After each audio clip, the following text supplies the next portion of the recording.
Hi, എല്ലാവർക്കും നമസ്കാരം. ഇന്ന് ഞാനിവിടെ ഉണ്ടാക്കാൻ പോകുന്ന റെസിപ്പി ബ്രെഡ് പൊട്ടറ്റോ സ്നാക്സ് ആണ്.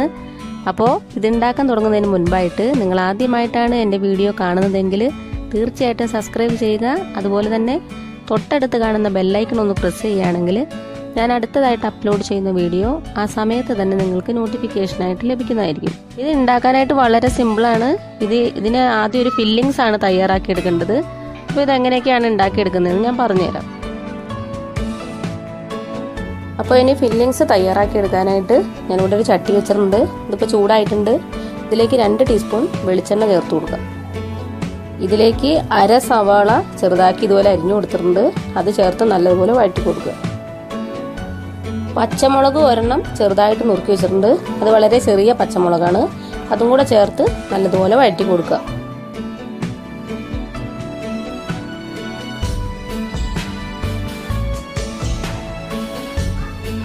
അപ്പോൾ ഉള്ളി ഒന്ന് വാടി വന്നിട്ടുണ്ട്.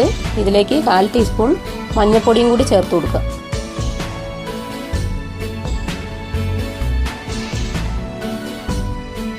ഇനി ഒരു 1/4 ടീസ്പൂൺ മുളക് പൊടിയും കൂടി ചേർത്ത് നല്ലതുപോലെ ഇളക്കി കൊടുക്കുക.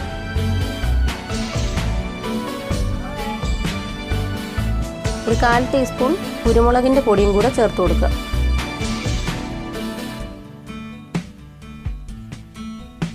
ഇനി പാകത്തിന് കറിവേപ്പിലയും കൂടെ ചേർത്ത് കൊടുക്കുക. കറിവേപ്പില ഞാനിവിടെ നുറുക്കിയിടുന്നുണ്ട്. എന്നിട്ട് നല്ലതുപോലെ ഇളക്കി കൊടുക്കുക. ഇനി വേണ്ടുന്നത് ഉരുളക്കിഴങ്ങാണ്. അത് ഞാൻ ഉപ്പിട്ട് വേവിച്ച് ഇതുപോലെ ഉടച്ചെടുത്ത് വെച്ചിട്ടുണ്ട്. ഇതിലേക്ക് ചേർത്ത് നല്ലതുപോലെ മിക്സ് ചെയ്ത് കൊടുക്കുക. മസാലയൊക്കെ ഇതിനകത്തോട്ട് ഈ ഉരുളക്കിഴങ്ങിലോട്ട് നല്ലതുപോലെ മിക്സ് ആവണം. ഉരുളക്കിഴങ്ങ് നല്ലതുപോലെ ഉടച്ച് പേസ്റ്റ് പോലെ ആവണം. അപ്പോൾ അത്രയും നല്ലതുപോലെ മസാലയൊക്കെ നല്ലോണം ഇളക്കി നല്ലതുപോലെ മിക്സ് ചെയ്ത് കൊടുക്കുക. ഉള്ളി വാട്ടിയ സമയത്ത് നമ്മൾ ഉപ്പിട്ടിട്ടുണ്ടായിരുന്നില്ല. ഞാൻ ഉരുളക്കിഴങ്ങിലോട്ട് കുറച്ചധികം തന്നെ ഉപ്പ് ചേർത്തിട്ടുണ്ട്. അപ്പോൾ നിങ്ങൾക്ക് ആദ്യം വേണമെങ്കിൽ ആ ഉള്ളിയിലോട്ട് ഉപ്പ് ചേർത്ത് കൊടുക്കാം. ഈ സമയത്ത് ഉപ്പൊക്കെ നോക്കുക. എന്നിട്ട് പാകമല്ല എന്നുണ്ടെങ്കിൽ ചേർത്ത് കൊടുക്കാം. അപ്പോൾ ഇതിലേക്ക് മസാലയൊക്കെ പിടിച്ച് നല്ലതുപോലെ ഒന്ന് ആയി വരുന്നുണ്ട്. ഇതാണ് പാകം. മസാല ഇങ്ങനെ നമ്മൾ ഉടച്ചെടുക്കണം. അപ്പോൾ എല്ലാ സൈഡിലും ഒരേപോലെ പിടിച്ചെടുക്കും. എവിടെയും കട്ടകളൊന്നും ഉണ്ടാവരുത്. എല്ലാ കട്ടകളും നല്ലതുപോലെ ഉടച്ച് ഇതുപോലെ പേസ്റ്റ് പോലെ ആക്കിയെടുക്കുക.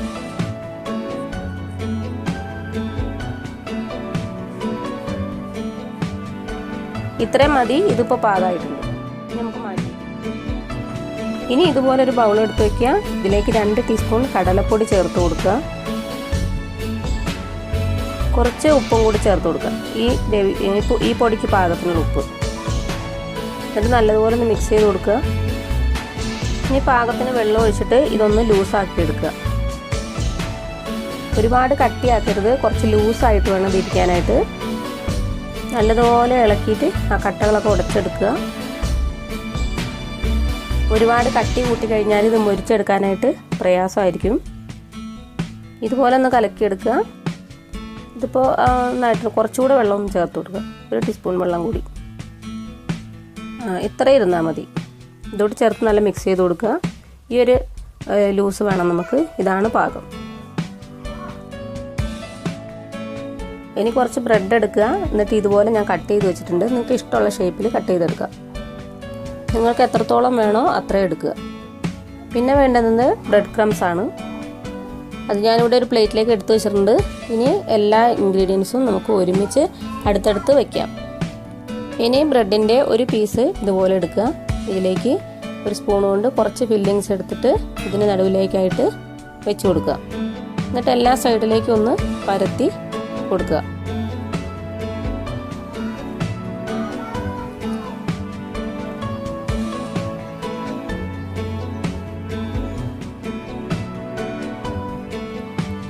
ഇനി ഇതിലേക്ക് ബ്രെഡിൻ്റെ മറ്റൊരു പീസ് എടുത്തിട്ട് ഒന്ന് മുകളിൽ വെച്ചിട്ട് നല്ലതുപോലെ പ്രസ് ചെയ്ത് കൊടുക്കും.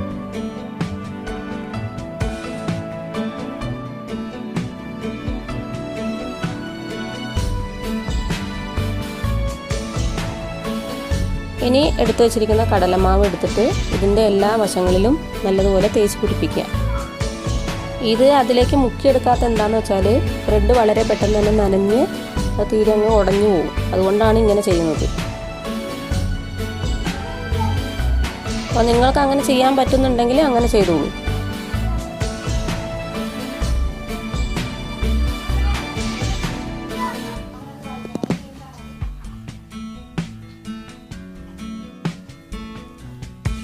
ഇതിപ്പോൾ നല്ലതുപോലെ ഒന്ന് ആയിട്ടുണ്ട്. ഇനി ഇത് ബ്രെഡ് ക്രംസിലോട്ട് നല്ലതുപോലെ ഒന്ന് മുക്കി എടുക്കുക.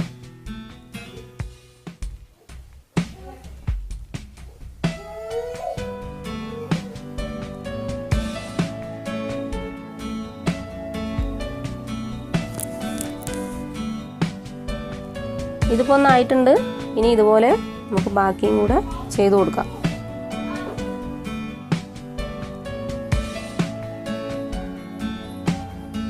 ഫില്ലിങ്സ് വെക്കുന്ന സമയത്ത് ഒരുപാട് പ്രസ് ചെയ്യരുത്, അപ്പം ബ്രെഡ് ഉടഞ്ഞു പോകാനായിട്ടുള്ള സാധ്യതയുണ്ട്.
അടുത്തതും കൂടെ ഇവിടെ റെഡി ആയിട്ടുണ്ട്.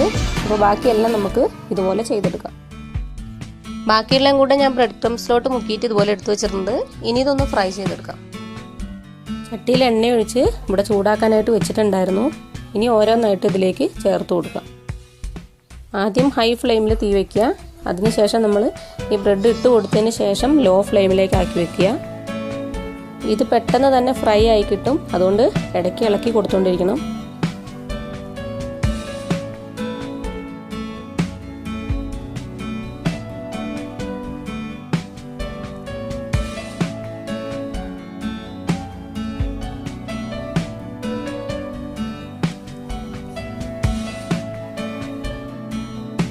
കളറൊന്ന് മാറി വരുമ്പം അടിയിൽ നിന്ന് തിരിച്ചിട്ട് കൊടുത്ത് നോക്കുക ആയിട്ടുണ്ടോ എന്ന്.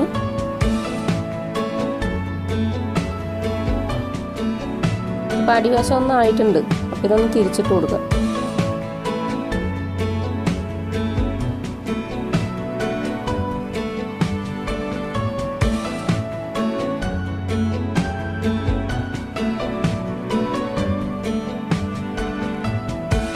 ഇതൊന്നായിട്ടുണ്ട്. ഇത് നല്ലോണം ഒന്ന് കളറൊക്കെ മാറിയിട്ടുണ്ട്. ഇനി ഇത് കോരിയെടുത്ത് ഒരു പ്ലേറ്റിലോട്ട് മാറ്റി വയ്ക്കും. കണ്ടില്ലേ, നല്ല കറക്റ്റ് ഗോൾഡൻ ബ്രൗൺ കളർ തന്നെ കിട്ടിയിട്ടുണ്ട്. ഇനി അടുത്തതും കൂടി ഇതുപോലെ ഇട്ടിട്ട് നല്ലതുപോലെ ഒന്ന് ഫ്രൈ ചെയ്തെടുക്കാം.